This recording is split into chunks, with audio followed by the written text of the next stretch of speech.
All right, everybody, welcome back to another episode of Swing State Radio, episode 3. Happy Halloween. I'm Kyle, And I'm Brian.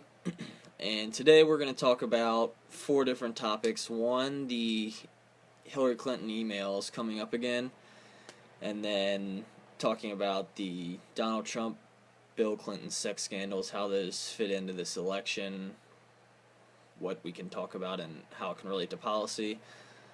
Gun control and prevention, and the nuclear codes or our relationship with Russia. Alright, let's get started.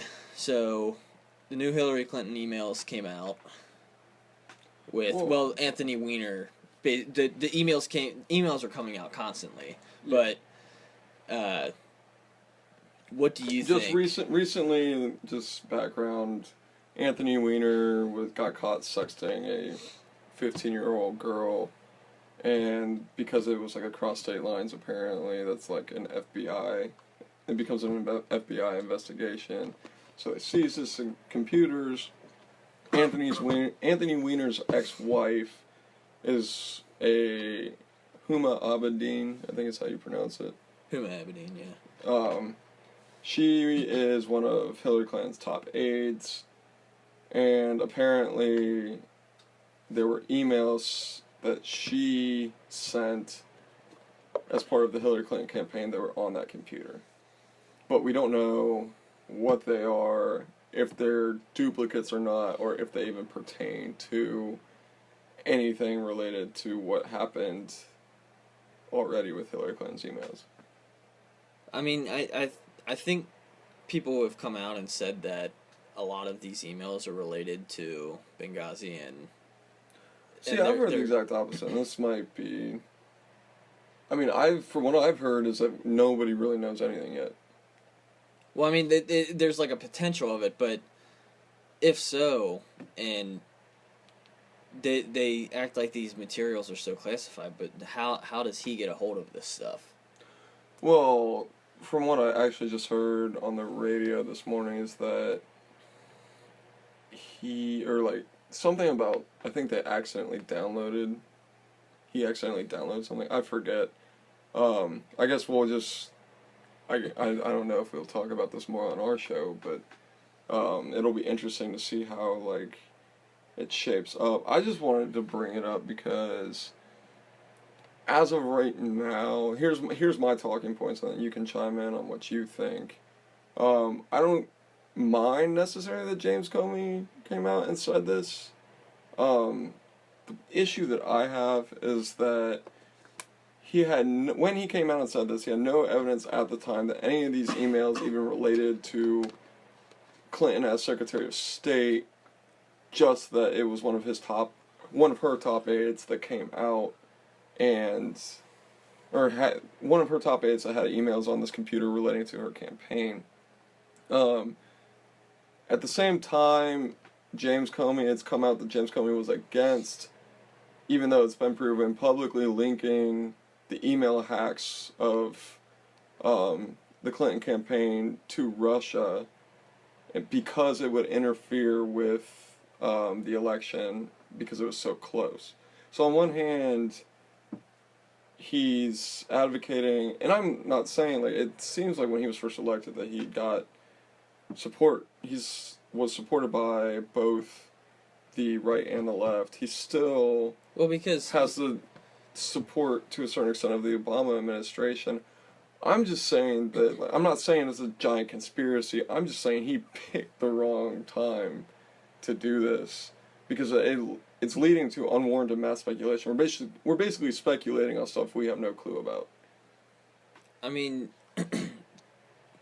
yes, we don't have a clue about Anthony Weiner's emails, but it came out that Loretta Lynch actually basically shamed James Comey into not saying anything about Hillary Clinton, and basically just saying that she did every terrible thing wrong, like everything she could do wrong, she did with her emails. But he said he wouldn't further prosecute her when he last came out. I haven't seen anything on that. I'll pull it up real quick, and we can put it in the show notes, but it came out that Loretta Lynch actually basically forced him to make sure Hillary Clinton was innocent, quote unquote. And I don't know. I still haven't seen anything that has proven to me. Like, I don't know, because like I feel like that would be a larger issue if that was, in fact, true. it just doesn't. I Come do up. agree. I do agree things are sketchy, but I think like we keep going. I keep going back to this point. Is that yes, a lot of these things with Hillary Clinton's emails, blah blah blah, are sketchy, but they've never been illegal. Like absolutely illegal. Well, under certain laws, it is definitely illegal for her to have a private email server with classified information. But up in like every Secretary of State, since emails have become a viable means of communication, has had some sort of private email server. It was in her emails that Colin Powell recommended that she do that. So it wasn't just her. No, it was recommended that she do that, but her emails were classified, one, and it was on It's an also unsecured server. been said that like It's not that it's a none of the private emails email. that have like that came up as classified. They couldn't prove that she explicitly saw those because they were so far down in the like. You've sent emails before. You know how they build up. So there's no, if things get forwarded, there's no proof that she knew that within. I am in the crowd that says she was extremely. Basically, I'm with James Comey, and when he came out and basically said she was extremely careless and an idiot for doing what she did, but she technically didn't do anything illegal.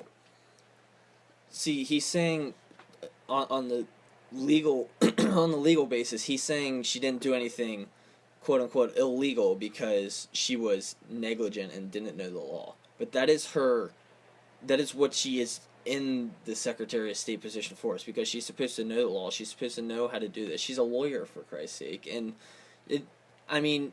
But at the same time, I think like let me put it in this standpoint. So, say you have a doctor at the VA.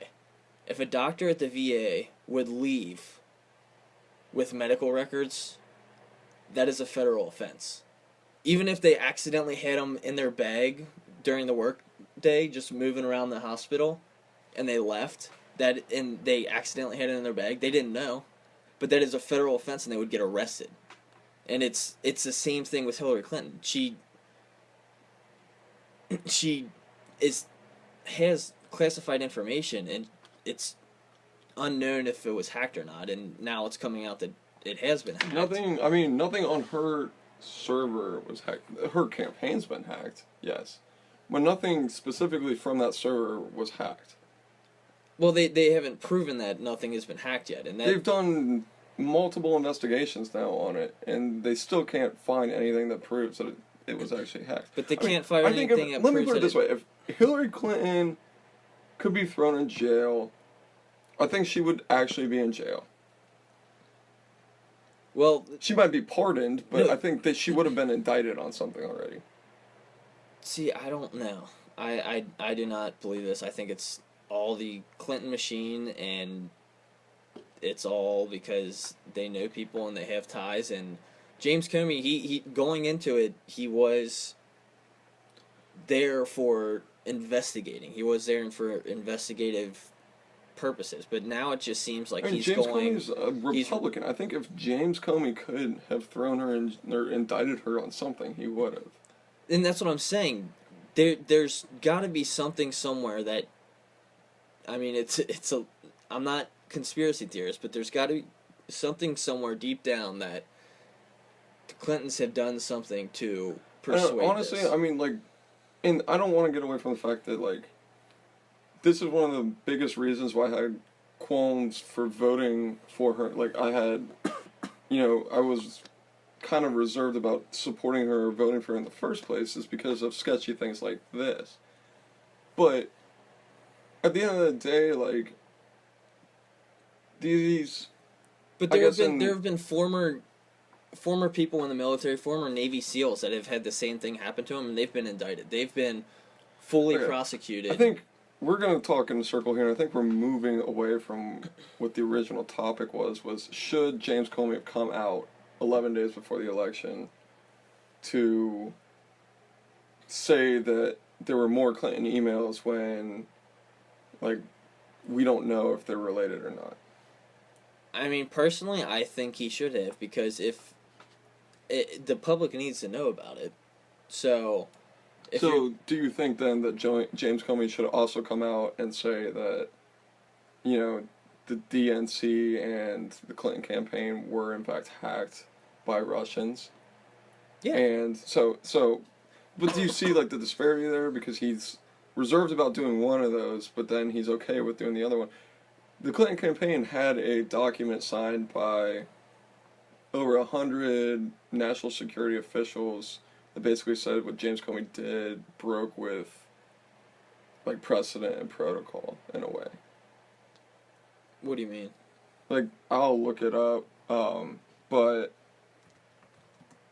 basically there were like 100 national security officials that basically came out and said that it is beyond precedent to come out that close to an election with something that inflammatory that could affect the election without having any sort of like if he would have come out, I would have been completely fine if he came out and said we're reopening the Hillary Clinton investigation because we found that there's potential emails on this computer that were classified. Well, he didn't directly link it to Anthony Weiner. He the reason for reopening the investigation was because he wanted to make sure that, like, he said strictly before he closed it, he said, if there is any potential information that comes up again, we will reopen the investigation.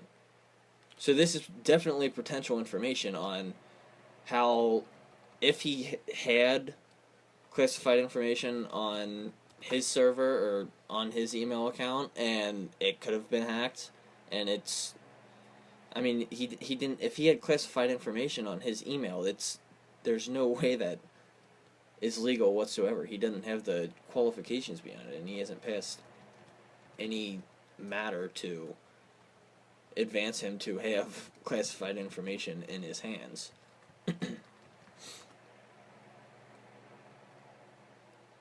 Yeah. I mean, I don't know. I think I just think that what he came out and said was so vague and so open to speculation that it's hard to justify what he did 11 days from the election. I mean, he He basically could have kept that under. I mean, I'm saying if there was something more explicit, I think in both sides, like Hillary Clinton's campaign has come out and said, please give us more specifics about what is in these emails. The Republicans also obviously want to see more specifics about what are in these emails. I think James Comey, in a way, screwed himself and is affecting the election by the fact that he made what he said so vague. He basically said there could be, there couldn't be, we don't know.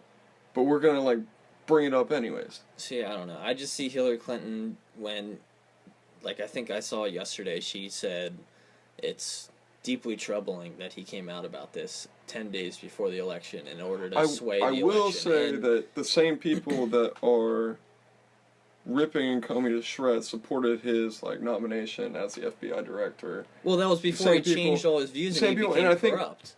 And I think he's completely corrupted since he became the FBI investigator. I think the issue is that this election has become so divisive that you almost have if when Hillary Clinton first, I was reading, it'd be impossible to find out, but I was reading that when she first came out, on Friday, during her campaign speeches, they were very subdued. They were okay, this is somewhat bullshit, but at the same time, they were subdued. Then they've slowly progressed into her personally attacking James Comey, which I don't 100% agree with because he's stuck between a rock and a hard place. I still don't agree with his decision to do it, but at the same time, what does he do? Because if he doesn't do that and then it comes out 2 weeks later that there was something explicit, it sucks for him, but, like, I don't know. I think he should have waited till he had more explicit information about what is truly on this computer and contained in these emails. I mean, I think it's, and this will be our last point, and we'll move on to the next topic here in a second, but I just think it's, I think it's good that he came out to an extent, but there's, I mean, yes, there's no information behind it, but he needs to inform the public that they're reopening the investigation because there's another accomplice. And that's basically what he was trying to get at. But we'll move on to the next topic, and so what do you think about the Donald Trump, Bill Clinton sexual issues? Well, so, yeah, just segueing, I guess, from one sexual scandal leading to issues with the Clinton campaign to See, just, like, I more just think it's funny sexual scandals. Like, if you think about it, it's taken a wiener to take down the Clintons every time. Yeah. Like, Yeah. Well, that's what...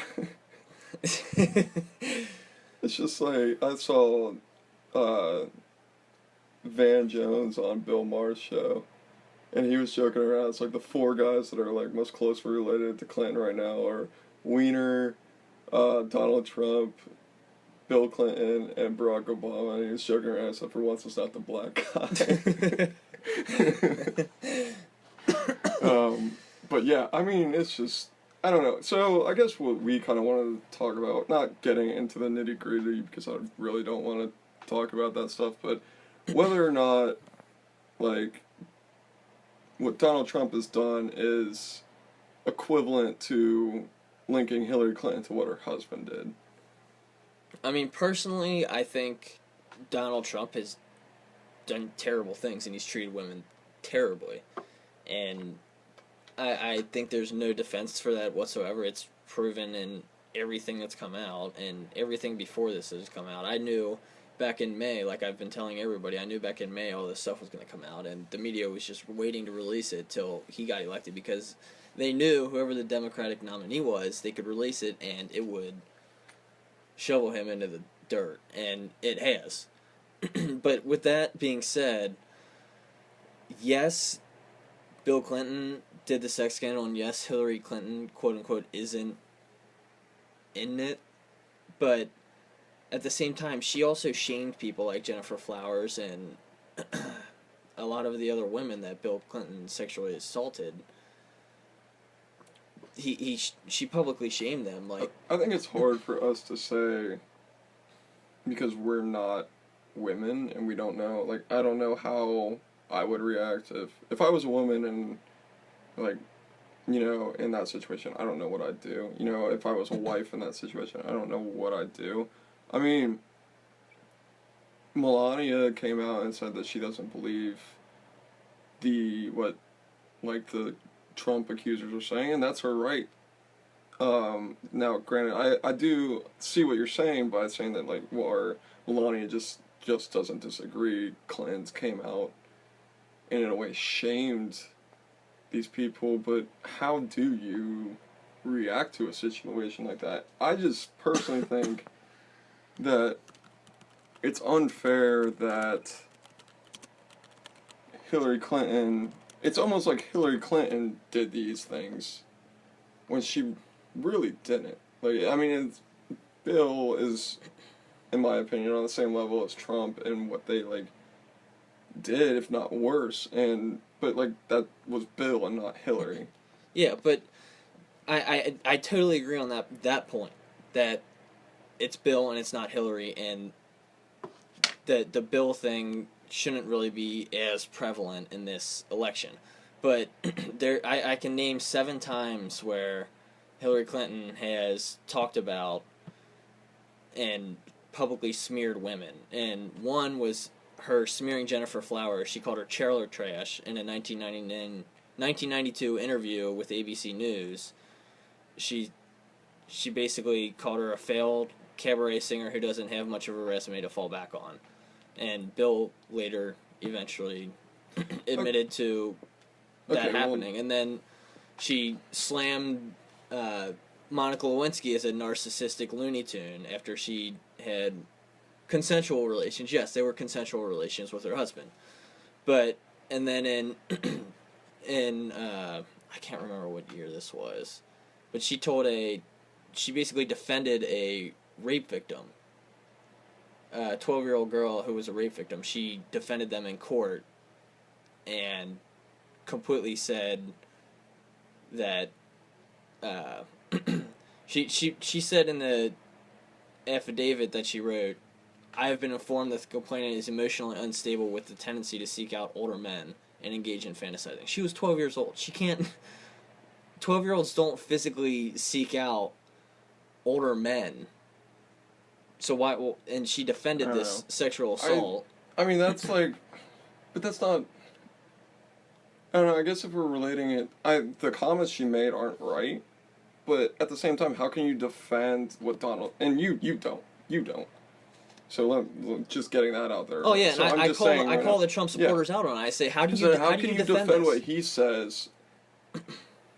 And I agree with you. I don't agree with what Hillary said. I think that's derogatory and unacceptable.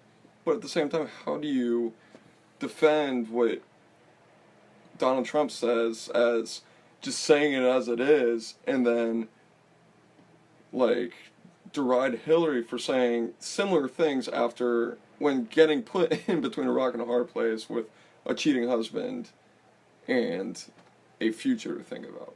Well, and we'll go way back into the future when they're in college. Bill had these problems in college of sexual misconduct. And she knew about it before marrying him, and she knew about it way ahead of time. But like even another time, Hillary threatened Juanita Broderick. She grabbed her hand one time at a political fundraiser that Bill was having, and she said, I want to thank you for everything you've done. And you can go look up the interview. There's Juanita Broderick comes out about it and talks about it on, I think it was ABC News or NBC. And then it's just, there's so many things that, and then there's so many things Hillary acts like she defends women and everything like that, but at the same time, I mean, but in the sense that, like, if you go look at Hillary's whole life and what she's worked for, it's in a way working for families and stuff. I mean, she has, as far as like policy goes, a resume that looks good, whereas like a Donald Trump has nothing. He's never like done anything. What do you mean?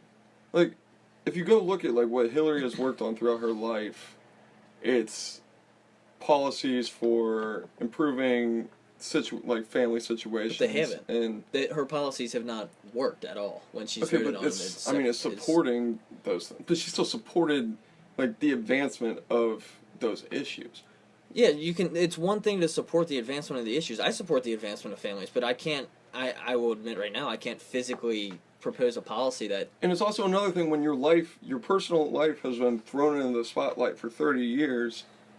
Like, you're gonna say some stupid things sometimes. I mean, on one hand, we have a candidate who's run his whole campaign on basically slandering people, and then we have another candidate who has devoted 30 years to public service, but at the same time has like said some bad things along the way.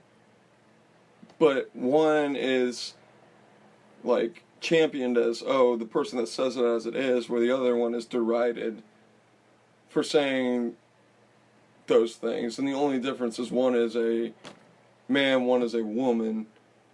Like, and one has been in the public eye for 30 years, the other one has been doing whatever he does. Oh, he's been in the public eye ever since. He's been in the public eye, but not ever since he was a teenager. He's been in the eye, but like not as a public official or the wife of a public official.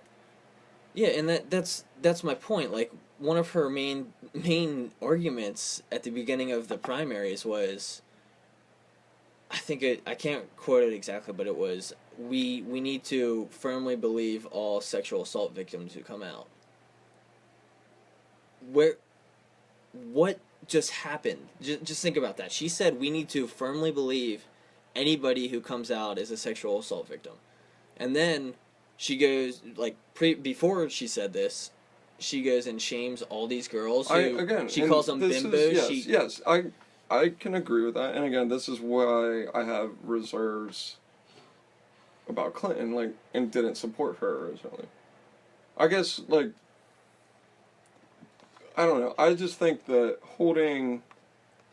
what bothers me, and this is why I want to talk about this, is what bothers me about the situation is that we're holding Hillary accountable for the sexual assaults of her husband, and then see, that's what the media is writing Donald Trump's sexual assaults as, and what he said as locker room talk and whatever, like, he didn't actually do this. Yeah, and no, I know he did it. You can clearly tell he did it, and it's completely immoral. And it's a tough situation for us because I know we both don't like Trump, and we also don't like Hillary. You hate Hillary.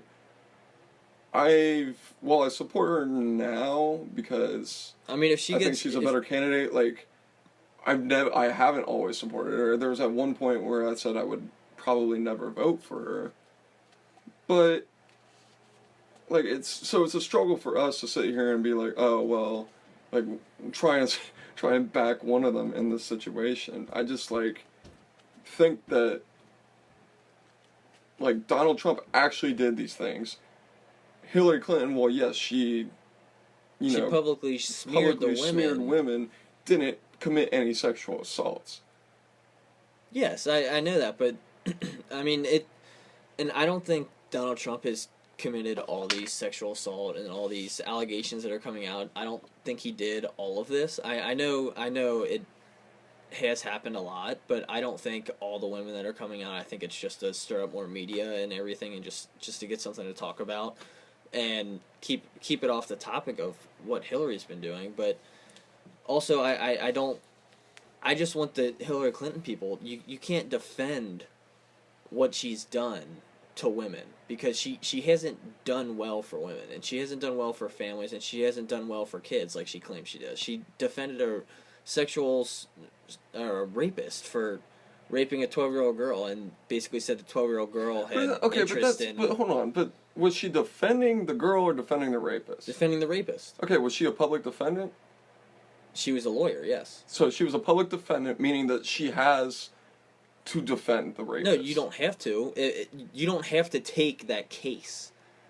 But the bottom line is that, like, everyone is afforded due process in a court of law. Yes. So someone's got to defend him. You can't just sit there and he could have found a different lawyer. If she was really for kids, why would she support this? Why would you defend him? Because she's a public defendant, and she's like, I mean, she's a criminal defense lawyer at the time. She wasn't a public defendant. A public defendant's by the state. Yeah, or a public. Yeah, so but what I'm saying is, like, that's her job, is to, like, defend. Like, yeah, like, you can. I mean, that's like saying someone I just don't like that argument, because that's taking someone who was hired as a, like, criminal, like, defense lawyer and saying that she supports rape when her job was to defend someone. I just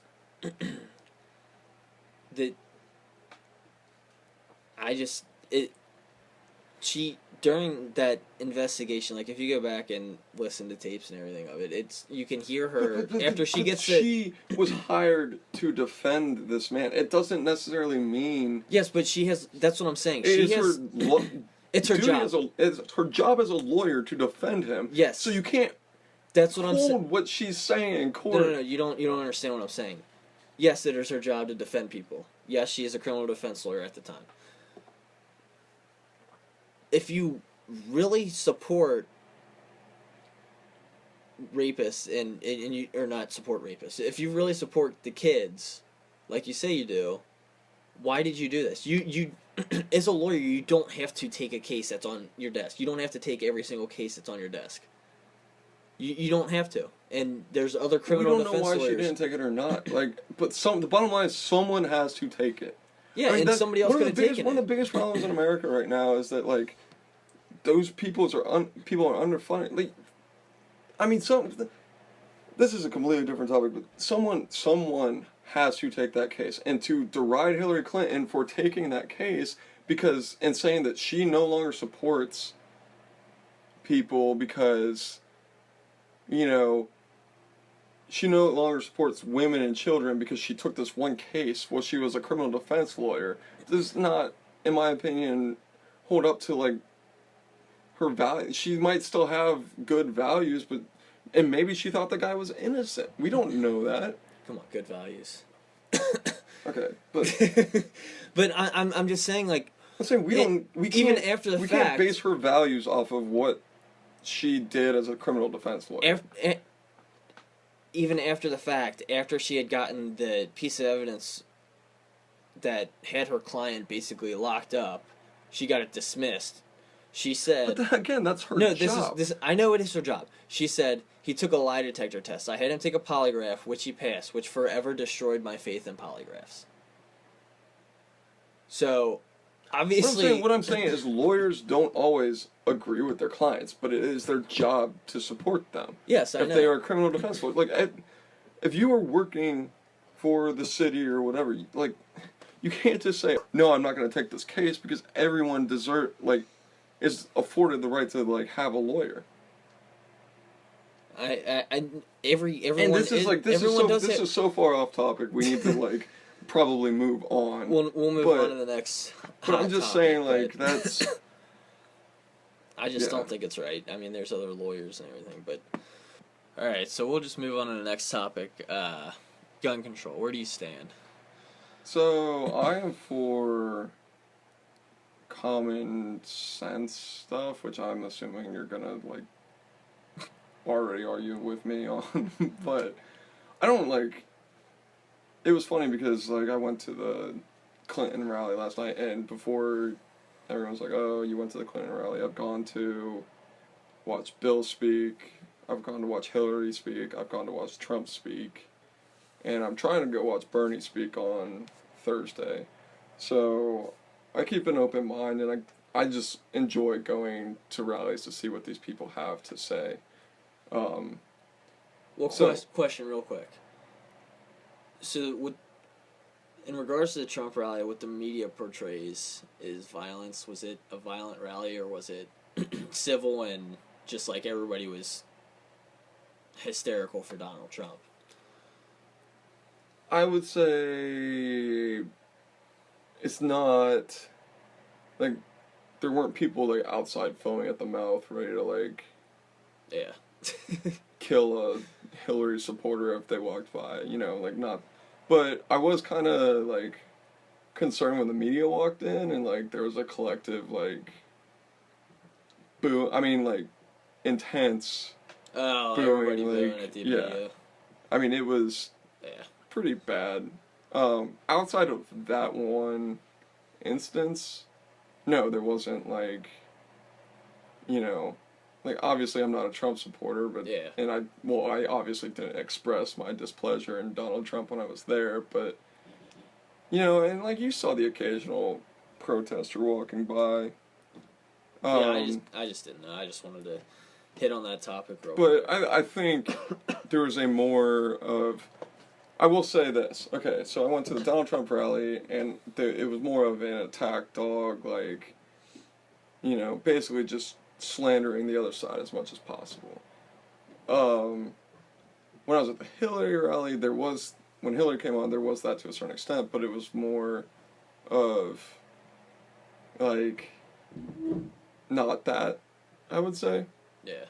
The crowd at the Bill Clinton rally was very tame for like what I've seen so far. Yeah, I figured the Bill Clinton one would be big, just because it's not like a big deal. The one issue I did have the Hillary rally is when Ted Strickland came on, and he basically pulled a. Do you remember when Chris Christie at the RNC was up there and basically put Hillary on trial on stage or whatever, and everyone's like, that's terrible.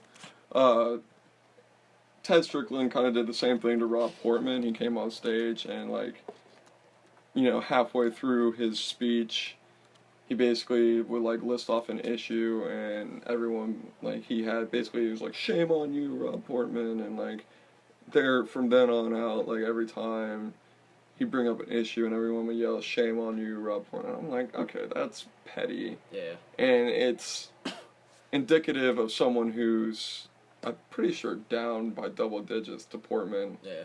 in the Senate race. And see, that's the one race I might go and switch to the other side.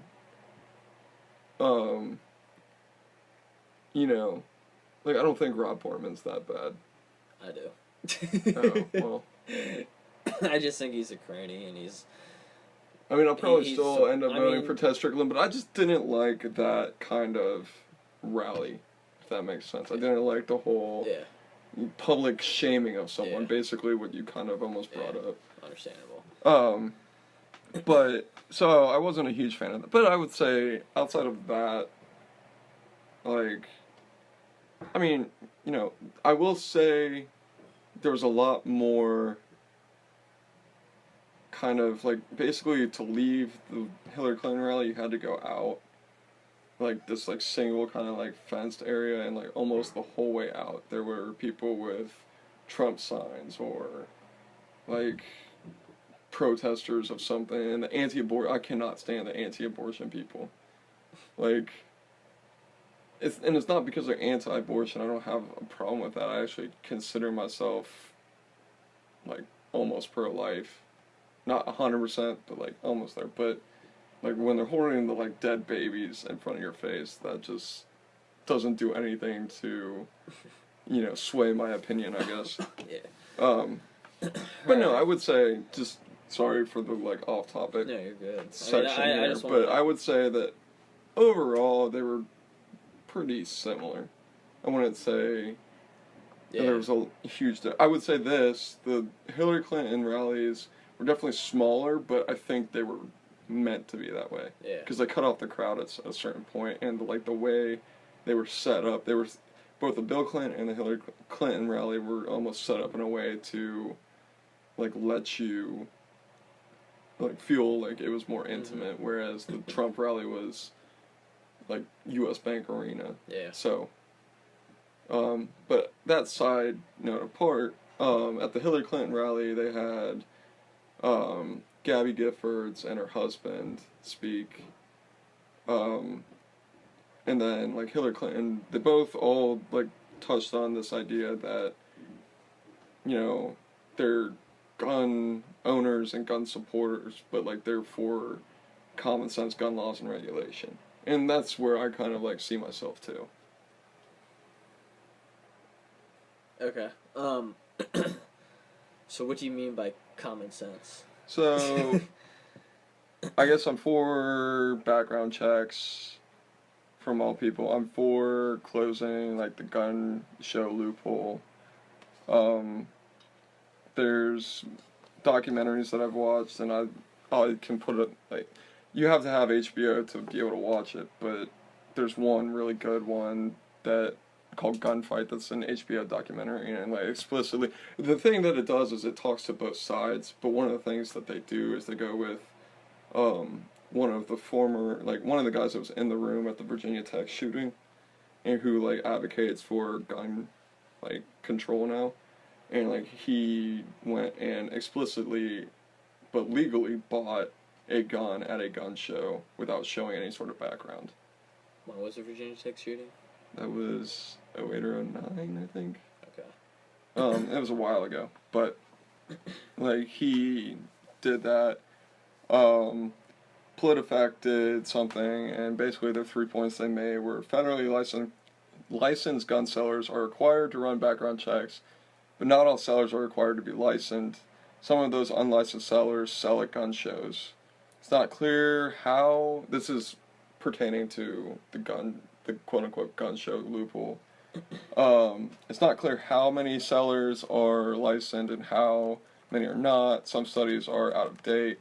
Experts warn that the phrase gun show loophole is imprecise at best, but people do buy guns without having to undergo background checks. So I'm for background checks. Also, I'm for, like, I believe that you should go through an extensive amount of training before you can have a gun permit or a concealed carry.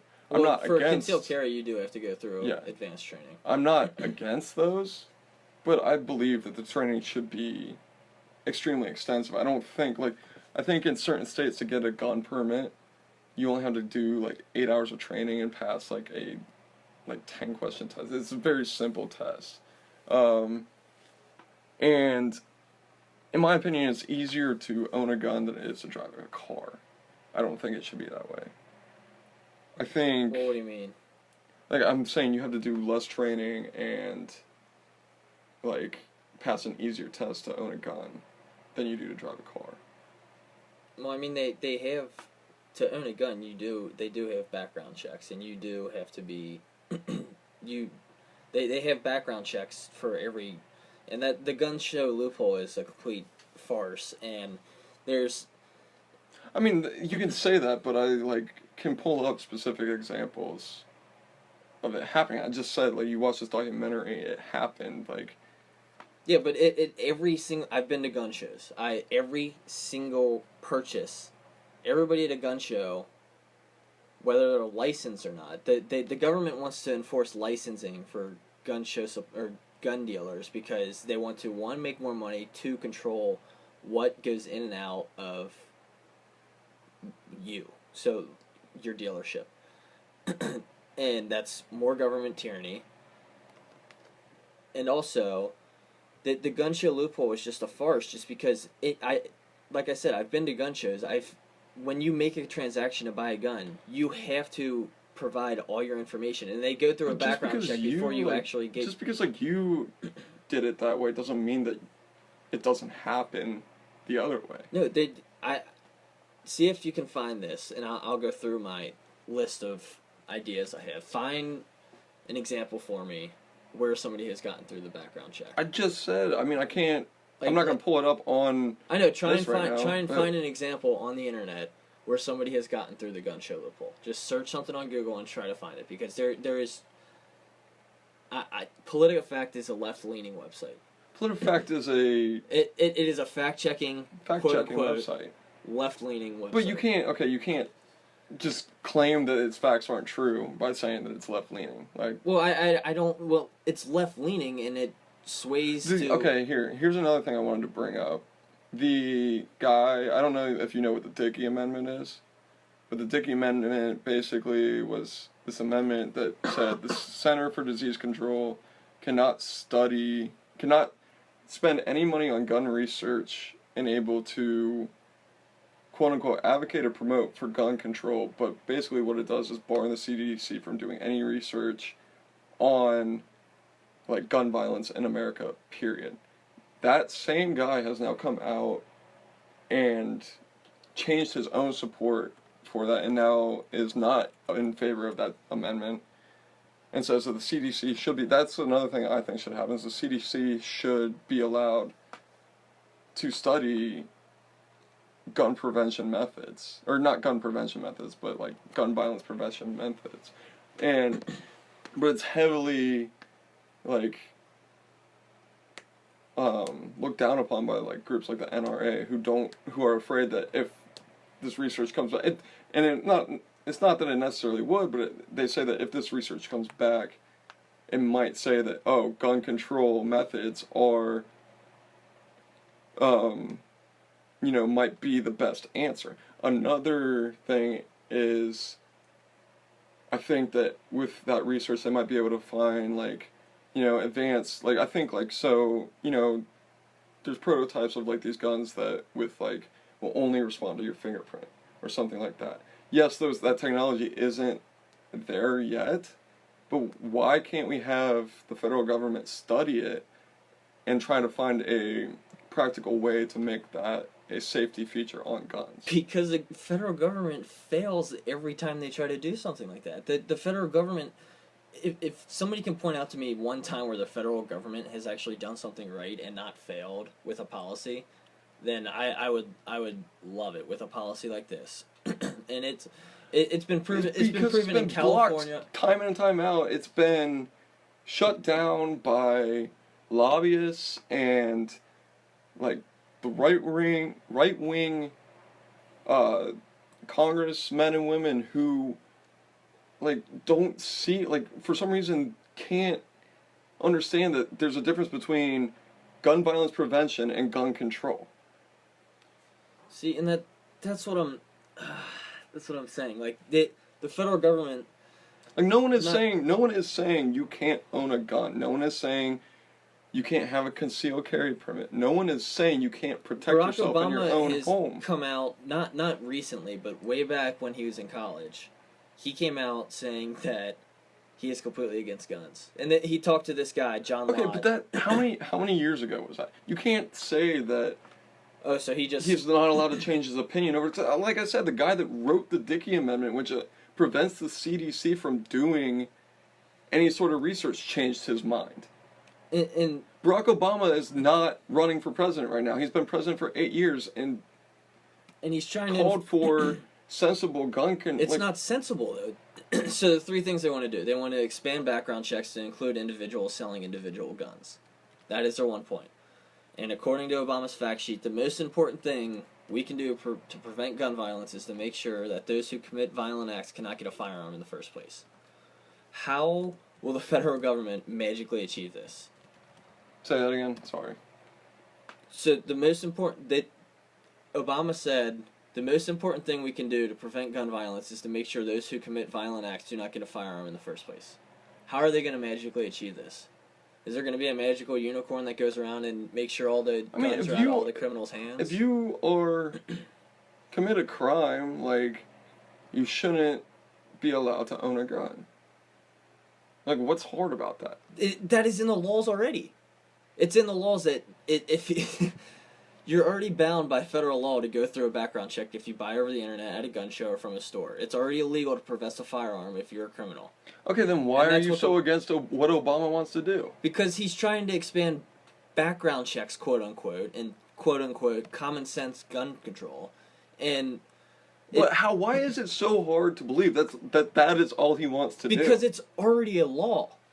So what is he going to do? Make another law? If the laws aren't being followed anyway, why make another law and it's not going to be followed? Because I had a friend a little bit back, like, that posted something and it actually made sense. It's like that gun laws won't work because criminals don't follow laws. Argument is weak in a sense, because in that case, why do we have laws if criminals, by definition, aren't going to obey them?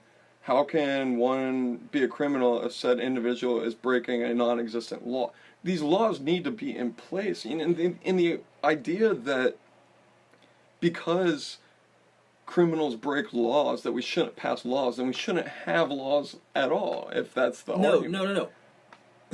We already have the law, though. So they're already breaking the law when they possess a gun and they're a criminal. That's what I'm trying to say. We already have the laws in place. There's already federal law that you have to go through background checks to possess a firearm, and you cannot possess a firearm if you're a criminal. But there are some, like I already brought up, certain loopholes that exist. What is wrong with closing those loopholes? It wouldn't close those loopholes. The only thing they want to do is to expand the background checks to individuals. By saying that it is illegal for me to sell a firearm without checking your back, like completely, like closing the loophole that you can do that at gun shows, because that loophole exists, whether you like it or not. If you were at a gun show selling, and I know you haven't been to a gun show because you're no, but I've watched plenty of documentaries, and that's what I'm saying, that show that like this happening in real time. To be a dealer at a gun show, you have to have a license. But they're saying individuals can sell guns. Yes. Individuals can sell guns without doing a background check of the person they're selling to. Say I have a gun. Why is that not? I can sell it to my brother. Why is that not illegal? Why should it be illegal for me to sell a gun to my brother? It shouldn't be illegal, but that's what you just said. No, I'm saying you should have to do a background check. You should have an individual, like every individual should have to do a background check. And saying that, Okay, look, that because go. and saying because I can just do it anyways, because I can hand my brother the gun and sell it to him anyways. No, like, but okay. then So that should be against the law. okay. If you won't check his background, that should be against the law. When you say you're buying a used car, you're buying it off of somebody. When you buy that car, where do you go? The used car dealership. Well, after you buy the car, you have the car in your possession. Where do you go next? You have to get plates for it. You register your car under your name, right? Yeah. When I transfer, guns are the same way. Guns have licensing on them. They have tag numbers. When I sell my gun to my brother, he has to go register it. Otherwise, it's under my name. Okay, but what if he doesn't go register it? Then it gets pulled back to me, and that's what I'm saying. There's this common thing that the people with guns are terrible people. There's not more a common guns. thing. Like, people on the right think that the NRA wants you to think that because they want as little regulation put in place as possible. But I can tell you from sitting on the left and looking into left-leaning media and different things like that, that no one on the left wants to, like, no one on the left thinks of thinks of people as these big bad people that like.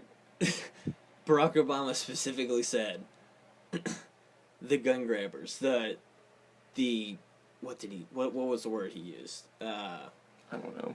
Let me look it up. But he basically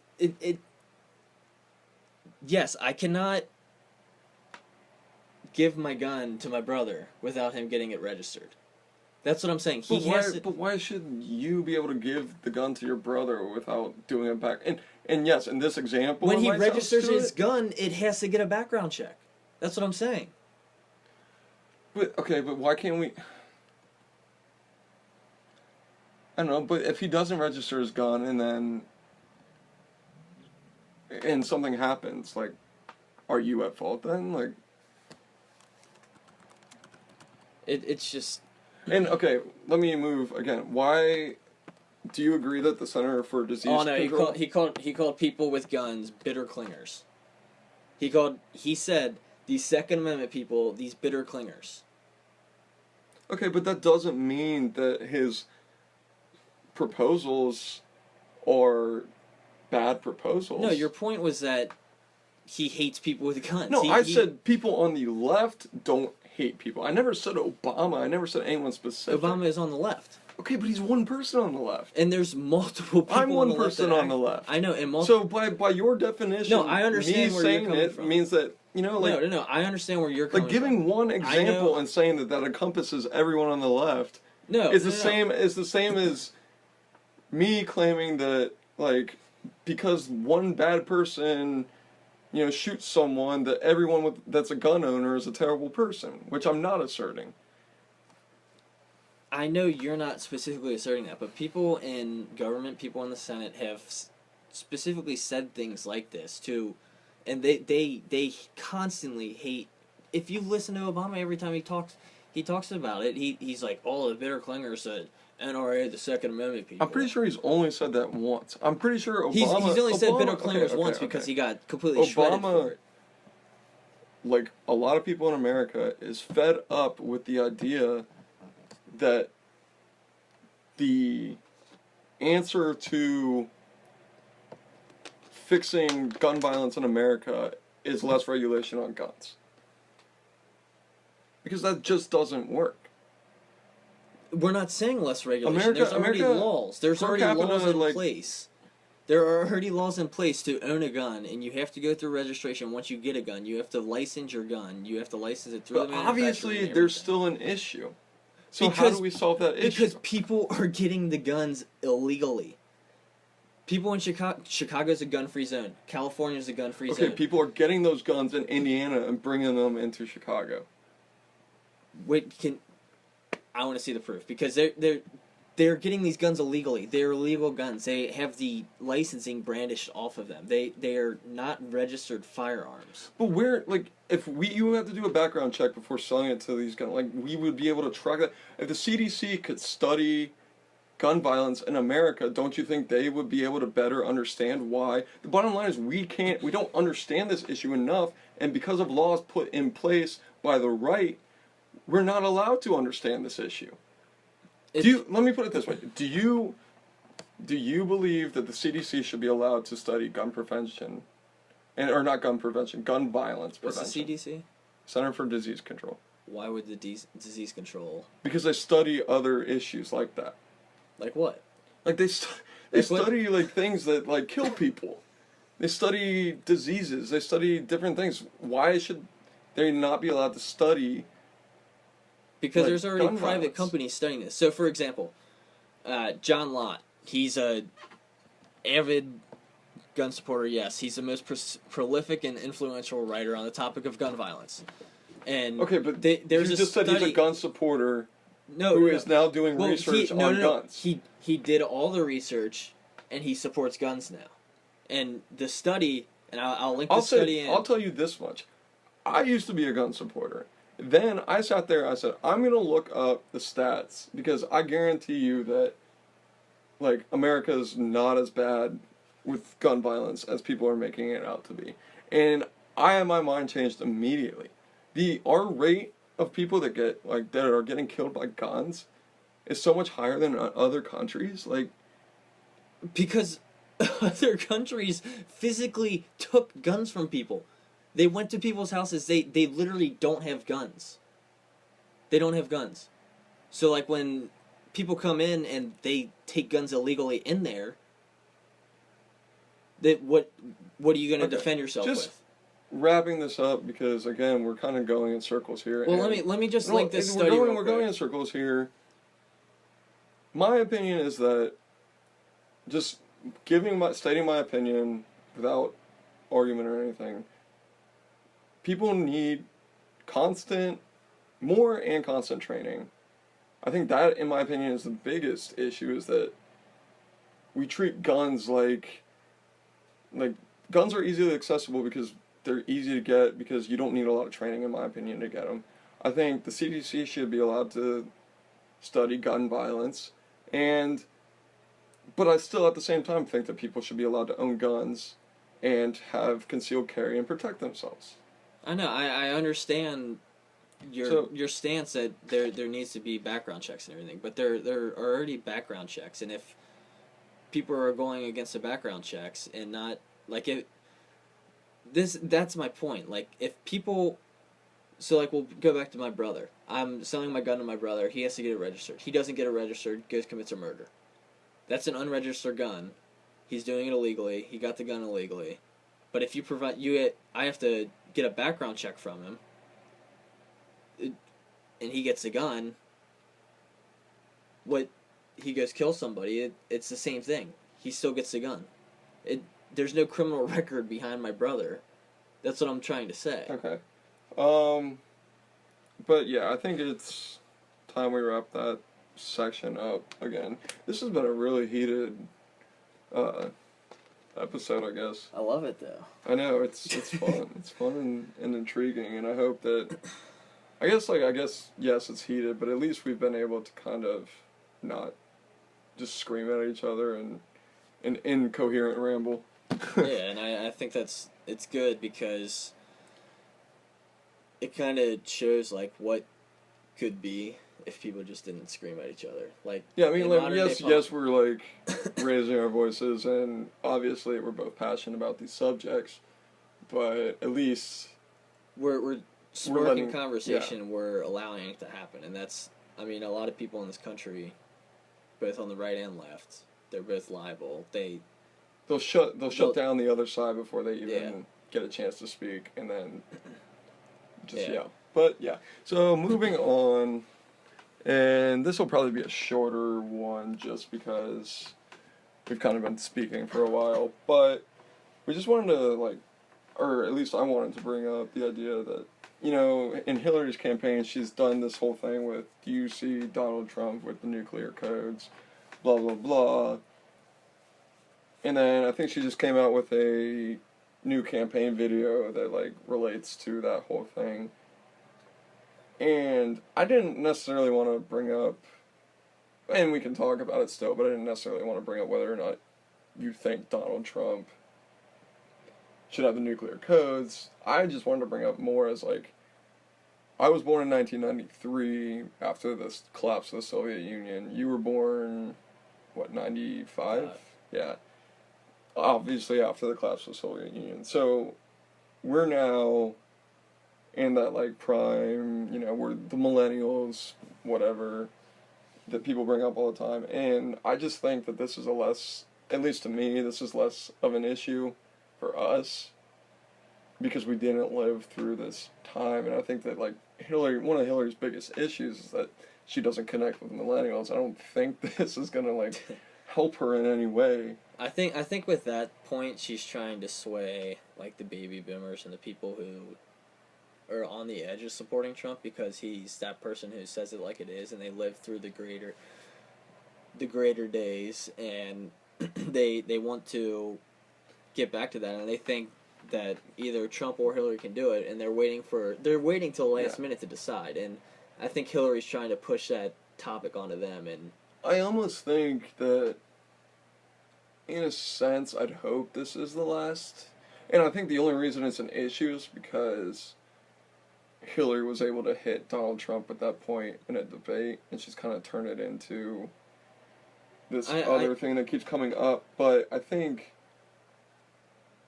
in my opinion, it shouldn't be as much. I think, if anything, if we're talking about nuclear weapons, I think we should be talking about the fact that we've neglected them over the last 20 years. We basically I think it came out we've let our supply dwindle.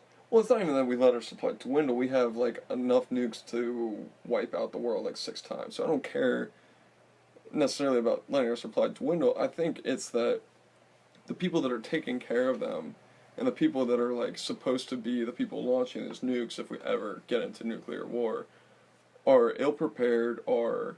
I mean, there was, like, a story out where, like, one of them was drunk on the job. Like, literally drunk on the job. Yes. So, I think it's like on one hand we have Hillary reckoning back to the good old days where we, like you said, the good old days where, this was a huge threat and, like, a big issue. And we were a world power, like a significant world power in military and arming and everything like that. But on the other hand, I think it's been a non-issue for so long that, like, we aren't even maintaining our arsenal of nuclear weapons to the point where, like, they're safe or,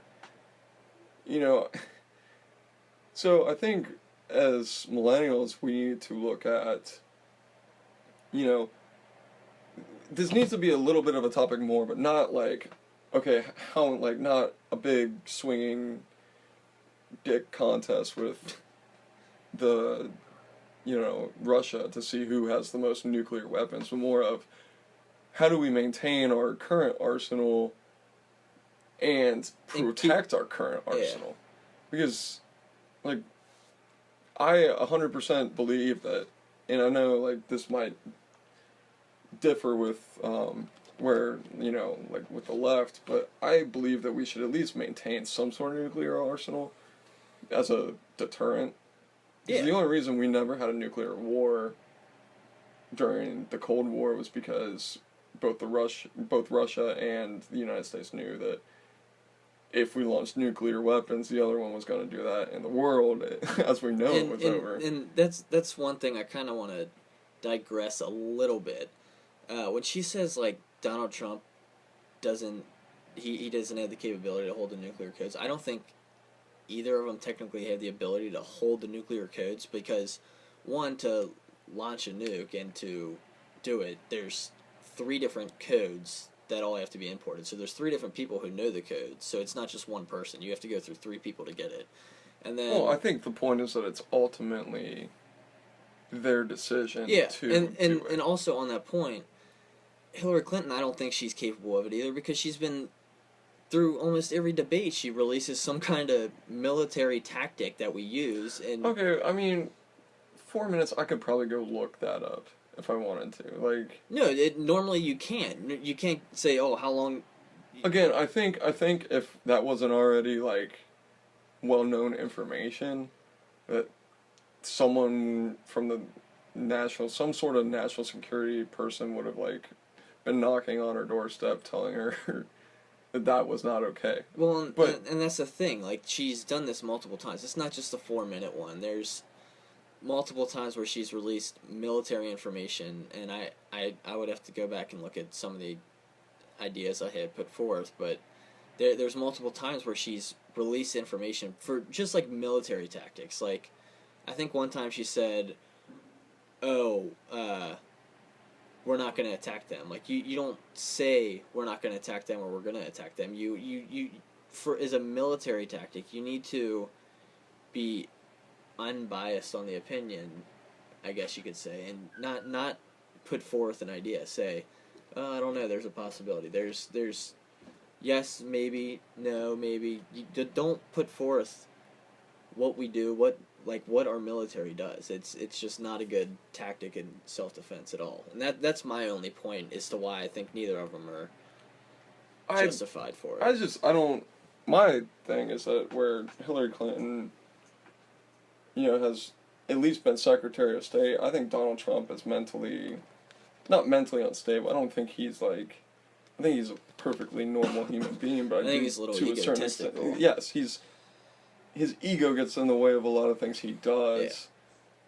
Yeah. And while I don't think that we're an imminent nuclear threat if Donald Trump gets elected to the presidency, I do worry that, and this isn't even necessarily with nuclear weapons, I do worry that if a country insults his ego, that he might hold a grudge. Yeah, and that's also a point. Like, if you look back at everything that's happened in Trump's life, there's multiple times where, remember when Marco Rubio pointed out his small hands in the primaries?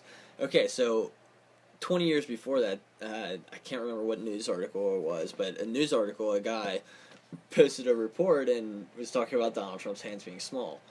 So every time he was found in the newspaper, he found himself in the newspaper, he would clip it out, circle it in gold Sharpie, sign it Donald J. Trump, and then write big hands. So, like, he's obviously brushed by the topic. Like, something bothers him. And there's just little things that he would have every morning he would wake up and watch, I think it was either 30 minutes or an hour of news information on him. He would have people show him obsessed videos. With himself. And that's what I'm saying. And if somebody like Russia or somebody started brandishing the United States in a bad way, I don't know if he would get as offended. But if they did it to him personally, let me give an example. So Rodrigo Duterte, something. The current president of the Philippines, came out and basically called Obama a son of a whore. Son of a bitch. And like now, and that's not the only time he's like insulted Obama. Mm. Now, say a President Trump is put in the same situation, which is kind of funny because this guy is similar to Donald Trump, but I like worry that Donald Trump doesn't hold that as a personal grudge against whoever it is that insults his.